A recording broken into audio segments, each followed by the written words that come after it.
ازيكم يا اصدقائي، عاملين ايه؟ ارخص جمبري في مصر. اعتقد يعني هي وجبه جميله. جربتها، كنت في اسكندريه وجربتها في جمبريكو. مطعم جمبريكو ده اكتشفته على كورنيش البحر الجميل في اسكندريه. المكان اهو صورته لكم، حبيت اوريكم التجربه لبرنامجكم الجميل اللي انتوا بتحبوا دايما، الذواقه مع كاتبه صحفيه بسنت ماجد. وجايبه لكم الرقم اهو، اللي بيعمل دليفري للي عايشين في اسكندريه واللي هيطلبوا طلبات. او يا جماعه، ده الرقم بتاعه، موبايل.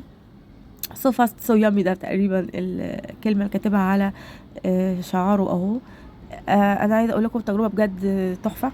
عجبني جدا فكره عامل وجبه عباره عن 8 قطع جمبري ورز وبطاطس محمره وسلطات. انا بس بنتقد، هوريكم الطبق وشكله اهو. بس ومشوي تحفه على فكره، طعم خلطه حلوه قوي، جربوه بجد حلو. 100 100 وحاجه قصور كده. فالوجبه رخيصه بجد، 100 على كل السلطات والعيش، وحاطط كان عيش اكتر من كده، 3 تقريبا. بس تجربه حلوه، جربوها وانصحكم تجربوها.